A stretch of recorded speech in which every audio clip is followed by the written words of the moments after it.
Tiene más o menos una semana que salió The Ballad of Darren, el noveno disco de Blur, una banda de la que por ahí he mencionado un poco cuando hablamos de los proyectos personales, otros proyectos alternos, específicamente de Gorillaz, pero otros proyectos también del señor Damon Albarn, uno de mis músicos favoritos, pues no sé si de mis personas favoritas, pero sí de mis músicos que me ha acompañado por mucho tiempo, y es precisamente lo que hace que esta sea una reseña más, como vieron, egoísta que realmente es subjetiva, que eso pues todo en este canal, pero no solamente lo abordo de esa manera por la confianza de los suscriptores, muchísimas gracias, sino además porque pues este tipo de bandas que te acompañan básicamente a lo largo de tu vida, los artistas que tienes como favoritos, pues desde luego que vas a meter a forzarle, inclusive si tú quieres, las canciones, las etapas, los cambios de estilo, los cambios de alineación, las letras, los cambios estilísticos, decía, todo de acuerdo al momento en el que salga su disco y como te vaya en la feria, ¿no? Y justamente cuando sale este disco,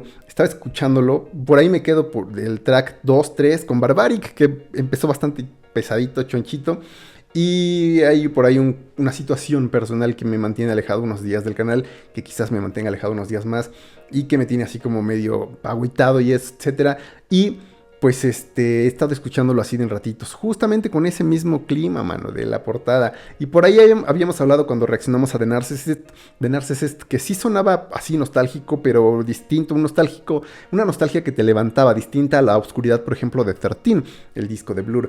Y pues no ha hecho sino comprobarlo cada que lo vuelvo a escuchar. Y bueno, pues precisamente quise hacer una pequeña pausa en el ajetreo de la vida para venir a recomendarlo simplemente. No quiero ni tampoco ahondar demasiado en su discografía, que se las recomiendo enteramente. Este me parece uno de sus mejores discos, eso sí. Y tampoco quiero pues, hablar demasiado de mí, de su discografía. Decía, bueno, no vamos a ahondar en esa parte, pero sí me parece objetivamente uno de sus mejores discos. Yo creo que no escuchaba algo así de genuino, así de espontáneo, que se siente, que inclusive las partes que no se grabaron en el jam del estudio con los cuatro, bueno, que además Graham Coxon grabó básicamente la música con los otros dos miembros, y ya después le enseñaron a Damon Albarn a ver si era digno el sonido para hacer un disco, porque Damon como que no quería después de The Magic Whip.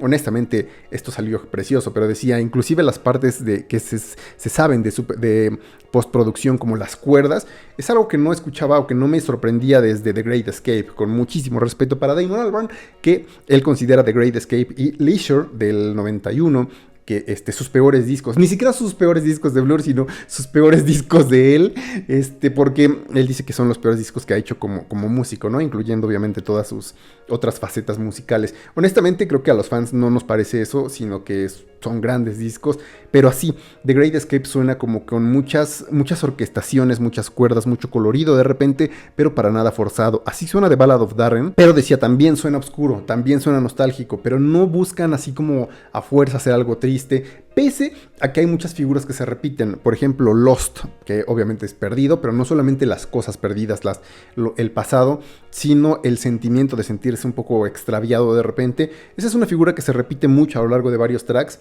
inclusive en los de la versión de lujo.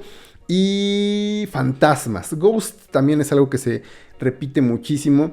Y de nuevo hablando del pasado, y pese a que habla mucho del pasado, pese a que habla de cosas perdidas, pese a que habla de nostalgia, de obscuridad, de sentimientos negativos, es un disco que no te tira, o que si bien estás tirado como yo, en realidad te ayuda a levantarte. Es un disco de resiliencia, un disco en el que se nota la madurez de ellos como banda, como grupo, un disco en el que pues quizás no se dedican canciones como lo hacen Damon precisamente a Graham Coxon en The Magic Whip, y sin embargo sientes cómo están cohesivos, sientes cómo han cambiado como músicos, sientes cómo la madurez en la música no es solamente por el hecho de que está todo más armónico, más arreglado, más estructurado, más cohesivo a la vez, sino además porque pues decía, o sea, te impulsan con la letra para echarle ganas, mano. Llega el momento en que finalmente puedo escucharlo por primera vez a partir de Russian Strings.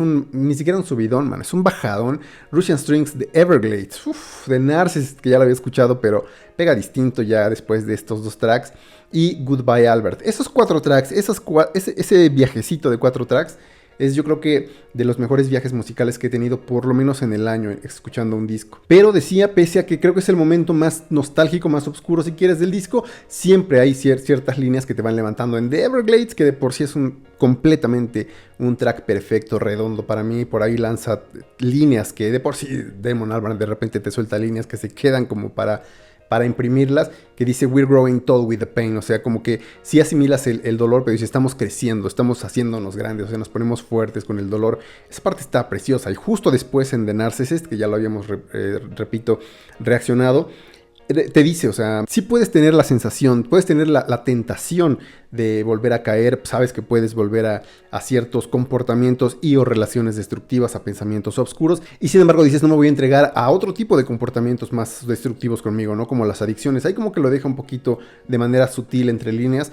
y de ahí en fuera, pues el disco la verdad es que decía, nunca se queda demasiado así en la nostalgia, siempre está empujándote, porque además decía, melódicamente es un disco precioso, tiene todo en su punto, todo muy arreglado, los ornamentos son muy buenos, son muy preciosos, son muy justos, la voz de Graham Coxon también brilla mucho cuando está en las segundas voces. Por ahí hay una versión, hay tres versiones del disco, 10 que terminan de highs. Además de highs también termina con un muro sónico, casi como negándote un cierre pacífico, pese a la atmósfera general del disco, y te avienta todo con una saturación que termina así, tal cual, ¿no? O sea, de golpe, con un crescendo de todos los sonidos. Después vienen otros dos tracks en la segunda versión, que es la de lujo, de Rabbi y de Swan. De Swan también termina de una manera, todavía es el último clavo del ataúd, mano. Y si quieren escuchar en línea, por ahí no siempre están en las plataformas, pero está un track número 13 que es exclusivo de Japón. Los japoneses, no importa que haya una versión de lujo y una versión para fans y una versión extra de lujo, ellos siempre van a querer un track más.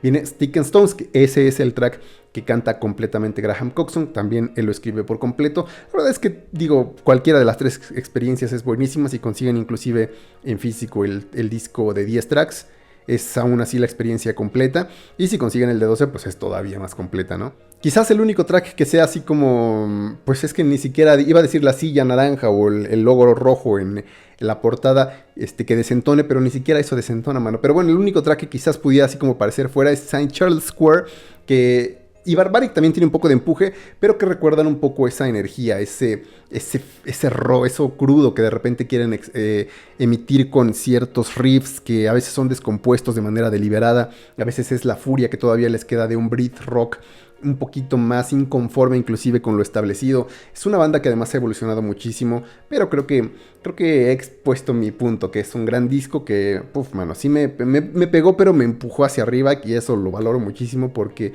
no estaba para escuchar música triste ni para que te tirara, pero tampoco para escuchar música así de emociones baratas o que te vendiera así de todo va a estar bien, así de como tan fácil. O sea, sí es como hemos crecido juntos con el dolor, pero se sale, mano. The Ballad of Darren, para mí, de inicio, fue mi primer... No creo que mi primer disco de Blur que me haya gustado desde el principio. Decía de nuevo The Great Escape, me gustó bastante. The Magic Whip, me gustó muchísimo ese primer regreso. Pero yo creo que sí es el primero así, completo, redondo. 10 de 10 para mí personal. Una que a fuerza voy a conseguir en la versión de lujo física. Pues disco de la semana, disco que me salvó un poquito de este letargo de no querer hacer videos o no poder hacer videos, y que les recomiendo absolutamente. Disco del año, por lo menos contendiente, y bueno, personal sí estará entre los primeros, ¿qué? 50, no, primeros 25, mínimo 10 seguro que puede que, pero pues eso, ahí estará pues sí, uno de mis discos favoritos de Blur, y pues una de mis etapas favoritas de este músico que es Damon Albarn. The Ballad of Darren definitivamente fue mi disco favorito de los que lanzaron, inclusive porque lanzaron varios importantes, varias bandas importantes, y se me van a acumular como siempre muchísimos más, pero yo creo que sí, sin problema, de varios géneros que aquí reseñamos, este fue el mejor, y yo creo que todavía tenemos Blur para rato. Esto ha sido todo de momento, hasta la siguiente.